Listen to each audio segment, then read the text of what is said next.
Welcome back to Vote for the Music, the Eurovision podcast. I'm Benjamin Wingybank. And here we are, we have all 37, our class for 2025, and we are ready to go on to Basel on the 13th, 15th and 17th of May.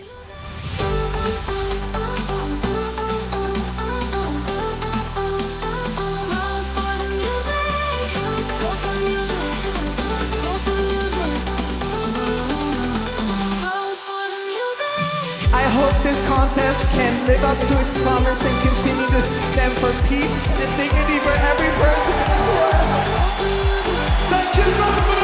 This is Vote for the Music, the Eurovision podcast.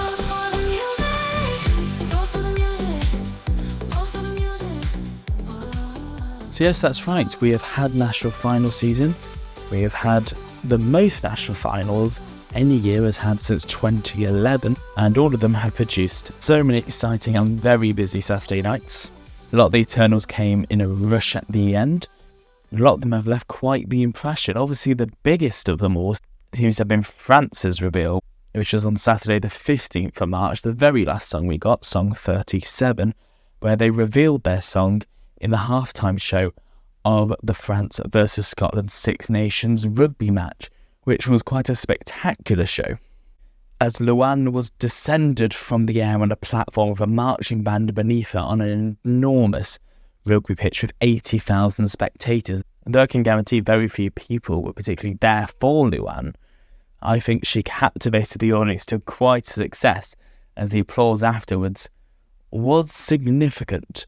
And to turn around 80,000 rugby fans to your cause shows just the strength of the show she put on. By contrast, perhaps the UK's reveal, of which is my home country, their reveal was slightly low-key. It had been known that Remember Monday would be the UK artist for about a month before it was officially announced, as it leaked quite early on in the press. In fact, we believe the song What the Hell Just Happened was confirmed on the 27th of January. And the first story we had saying Remember Monday were going to represent the UK was on the 4th of February. So really, it was not very long at all. In fact, France's artist Luan was herself leaked, just like Remember Monday, only about a week before their leak. And what France did is they confirmed her as the artist instantly and then said, you need to wait around for the 15th of March to hear the song. The BBC did not do that. Instead, what the BBC did is they said nothing, they denied, and then 4 weeks later, after several leaks, including a leak of the song title and a leak of the snippet of the song, and then of course the whole song leaking about a day beforehand, all of which hadn't been intended, the BBC then said, we're announcing our artist, it is Remember Monday, and this is their song, where France had built up the momentum about Luan and told everyone, be there at the France versus Scotland game, 15th of March. So two very different approaches, both for internals, but not quite achieving the same result.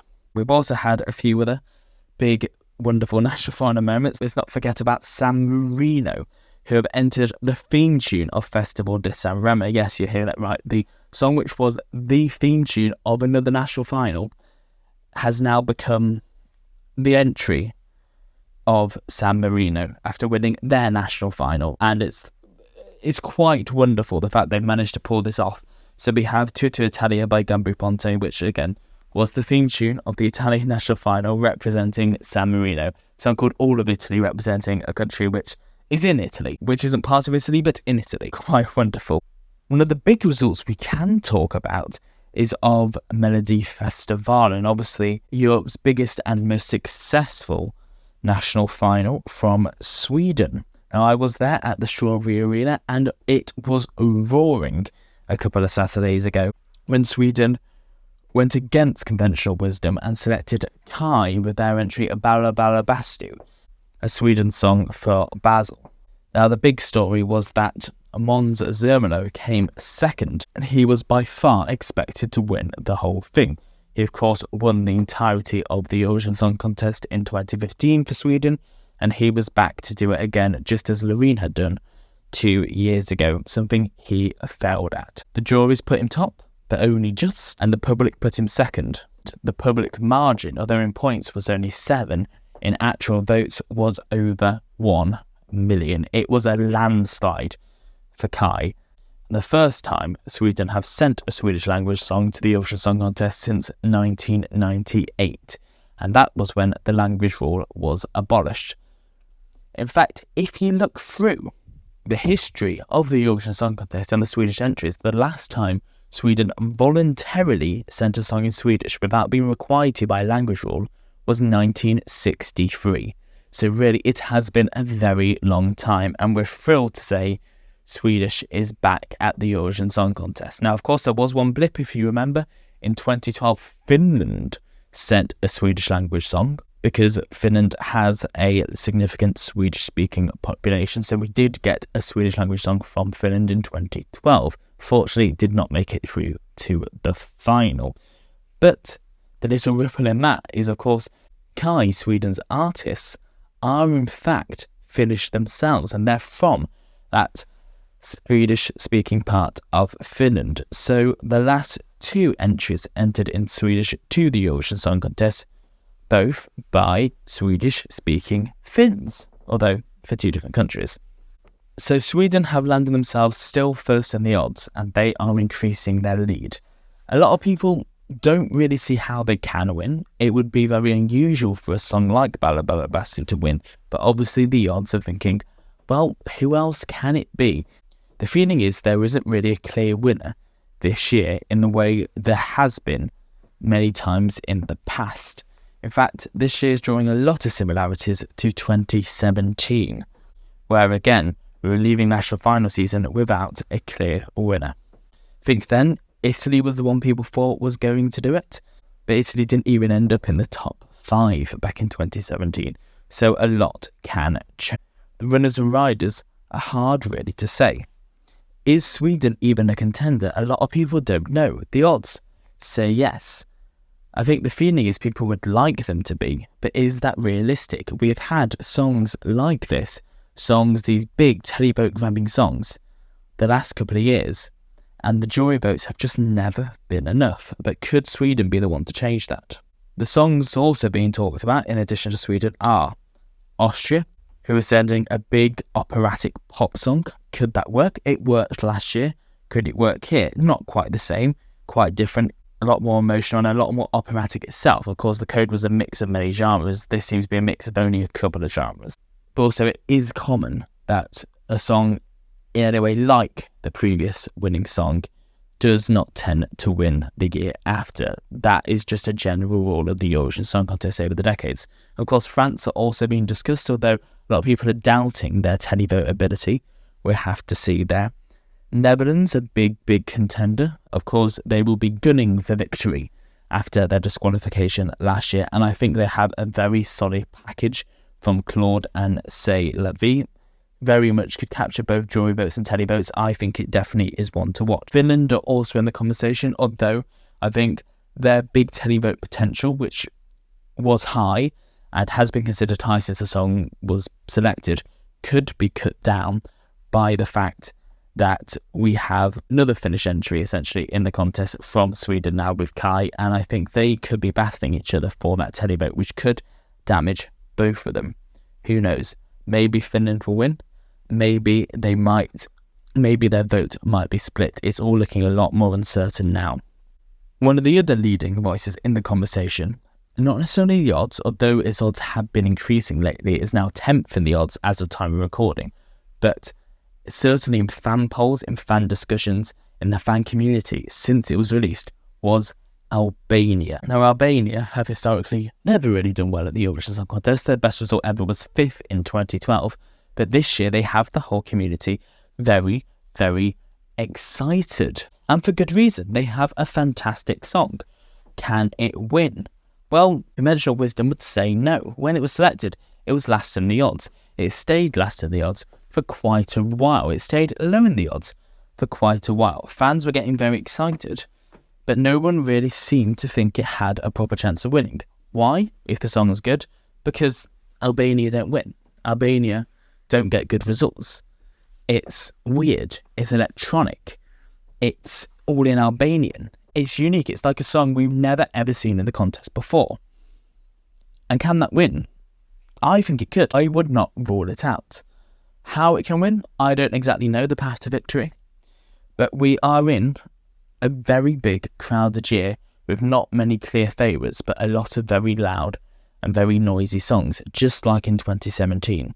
Could something weird and different and unique win just like they did in 2017? If that's the case, it could very well be Albania. Albania could be our equivalent of Salvador Sobral this year. Something different, something unique, something weird. Where would it struggle? It might very well need those Eastern European votes, but as has been shown many times, when we've had a big Eastern Europe favourite, has Western Europe also backed that? The answer is yes. So, it could very well get to victory that way. Another contender in the Salvador Sobral effect we could be talking about could be Italy.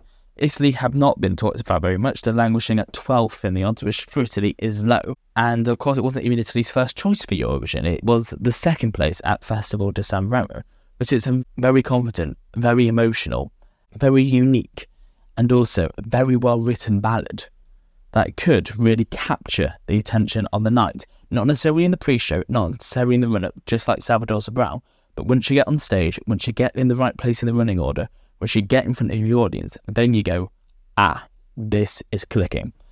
And could that make them win?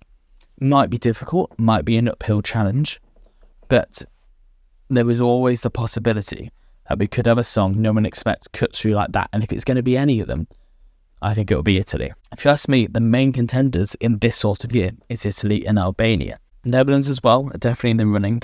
Finland, an outside chance. Austria, although the odds are like it, I don't think so. Sweden, I don't think so. But we will see as we get to May. So now we get to the exciting bit, the bit where we know nothing, as I have just demonstrated and as will probably age incredibly poorly, because we are going in this month long of pre-parties and interviews and preparations and rehearsals for the Eurovision Song Contest. And this will go on until everyone arrives in Basel in May. And then we will start to get some answers. Things are a bit different this year. The EB have changed things. We will not see anything from the first rehearsals whatsoever. The first rehearsals are entirely closed, which to put that into perspective, only 4 years ago, the first rehearsals were fully live streamed for all of the press to see. Second rehearsals are also closed, but the second rehearsals will see a rehearsal clip and some images being released for all audiences. The full dress rehearsal will not be shown to the press or anyone at all. That is entirely closed. And then the jewellery show and the family show will be available to press for full coverage there. So a very different way of doing things this year as a response to some of the issues of last year's contest, which is quite encouraging, knowing the reason behind it. And we do actually think the EBU have probably made a very good decision here. So you can follow us on Spotify, Apple Podcasts, Amazon Podcasts, or wherever else you may get your podcasts. You can also find us on Twitter at BTFMHQ, and you can find us on YouTube, where these podcasts are also available, as well as plenty of other extra content. But until the next time, thank you so very much for listening, and remember to vote for the music. Vote for the Music, the Eurovision podcast, is produced by Benjamin Windibank and Tadeusz Tislak.